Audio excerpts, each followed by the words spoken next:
이황의 도산 12곡입니다. 고인의 밑줄. 옛 성인이래요. 성현이래요. 누구에 대한 이야기야? 고자, 공자, 순자, 맹자 이런 애들이야. 그래서 여기에서 고인은 누구에 대한 이야기예요? 중국의 성현에 대한 이야기입니다.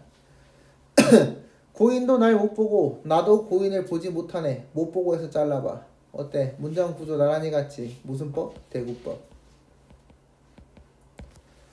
고인을 못 봐도 가던 길이 앞에 있대. 가던 길의 밑줄. 누가 갔던 길이야? 성현들이 갔던 길이야. 그럼 이 갔던 길은 뭐야? 학문 수양에 대한 이야기란 말이지. 학문 수양이라고 적어줘. 가던 길 앞에 있거든. 누가 가던 길? 고인들이 가던 길이 앞에 있어. 아니 가고 어찌할까? 뭐하는 소리야? 난 갈 수밖에 없다. 학문 수양을 하겠다라는 의지에 대한 이야기죠. 어찌할까의 밑줄. 진짜 궁금해? 아니. 무슨 법? 사리법. 그래서 구수는 뭐에 대한 이야기다? 나 열공할 거야. 이거에 대한 이야기입니다. 십수 봅시다. 당시 그때에 가던 길을 몇 해를 버려뒀대. 뭐 했다 나는? 학문 수양을 하려고 했는데 안 했다는 이야기지. 그래서 여기서 버려두었대. 여기 뭐에 대한 이야기일까? 그냥 벼슬길에 대한 이야기예요. 이해됐나요? 학문 수양을 하지 않고 일했다. 그래서 돈 벌었다. 어디가 다녀야 하다 이래야 돌아왔는가? 이제야 돌아왔으니 딴 데 마음 마르리. 여기서의 딴 데는 그럼 뭐야? 이것도 마찬가지. 벼슬에 대한 이야기지. 뭐다? 학문 수양 열심히 하겠다. 마르리의 밑줄. 뭐예요? 의지에 대한 이야기입니다. 이해됐나요? 11수 봅시다. 청사는 어찌하여 망고에 푸르르며 유수는 어찌하여 주야에 그치지 않는가? 거의 두 개 묶어봐. 어때? 초장과 중장이 나란히 문장 구조 같이 무슨 법? 대구법. 이해됐죠? 그래서 우리도 그치지 말라. 망고 상청하리라. 그래서 청산과 유수 푸른 산과 늘 흐르는 물을 보고 나도 그렇게 살 거야 라고 뭐하고 있어? 다짐하고 있어. 변하지 않겠다라는 이야기죠. 이해됐나요? 나봅시다. 지나간 성인들의 가르침은 하나같이 간단하고 명료했다. 성인의 동그라미. 이것도 그럼 뭐야? 어덜트가 아니지. 이것도 훌륭한 사람에 대한 이야기란 말이야. 그럼 가와 나의 공통점이 뭐예요? 성인에 대한 이야기야. 학문 수양에 대한 이야기라는 거죠. 들으면 누구나 다 알아들을 수 있는 내용이었다. 그런데 학자, 이 안에서 물론 신학자도 포함되어야 한다라는 사람들이 튀어나와 불필요한 접속사 수식어로 말의 갈래를 쪼개고 나누어 그럼 학자의 동그라미. 그럼 이 학자는 성인과 같은 사람이야? 아니, 전혀 다른 사람이야. 성인은 뭔 말을 해도 쉽게 이해가 되는데 학자는 뭐다? 미사여구가 너무 많다라는 이야기가 되는 거죠. 쓸데없는 말을 한다. 어렵게 만들어 놓았다. 어떻게 살아야 할 것인가? 그래서 성인은 긍정, 학자는 부정입니다.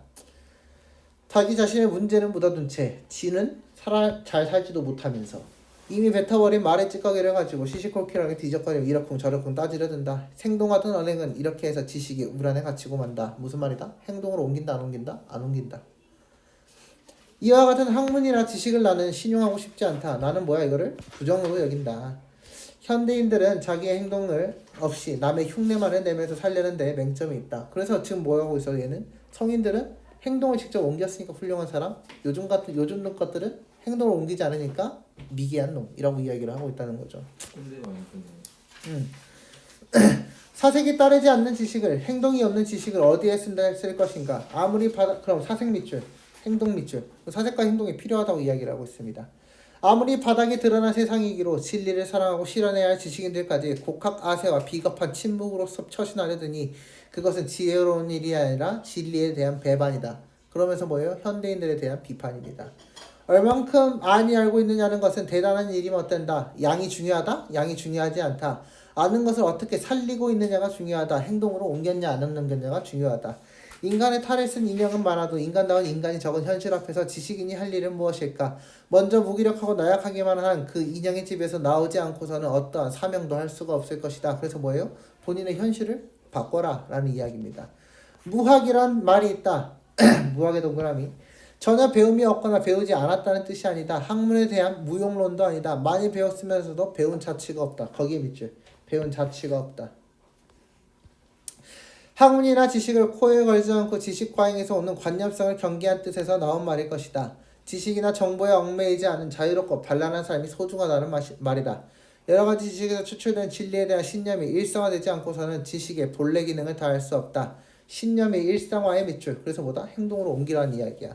지식이 인격과 단절될 때 그 지식에는 사이비요 위선자가 말이 된다. 한마디로 뭐예요? 알고 있는 거 행동으로 옮기지 않으면 아무런 쓸짝이 없다라는 이야기입니다. 이해됐죠? 책임질 줄 아는 것은 인간뿐이다. 이 시대의 실상을 모른 채 하려는 무관심은 비겁한 회피요 일종의 범죄다. 한마디로 뭐예요? 알고 있으면 그걸 행동으로 옮기라고 계속 이야기하고 있어. 사랑한다는 것은 함께 나누어 짊어진다는 뜻이다. 우리에게는 우리 이웃의 기쁨과 아픔에 대해 나누어 가질 책임이 있다. 우리는 인형이 아니라 살아 움직이는 인간이다.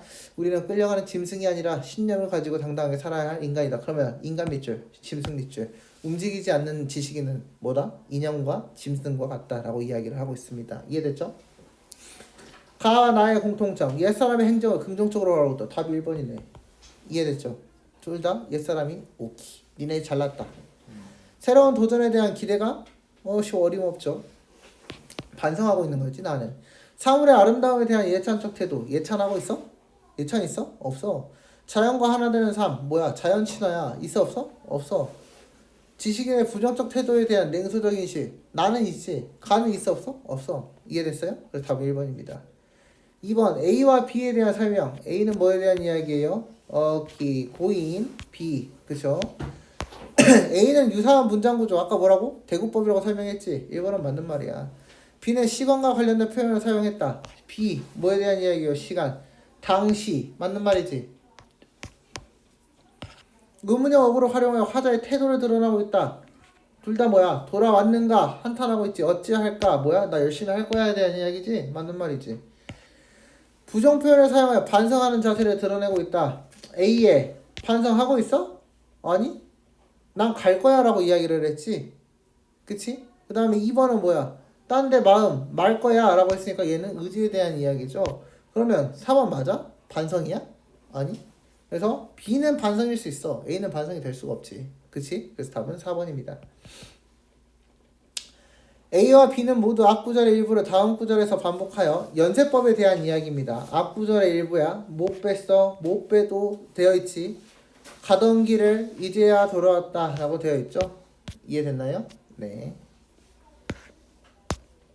40번 보기를 참고하여 40번과 41번 두 물음에 대답하시오 라고 되어 있습니다.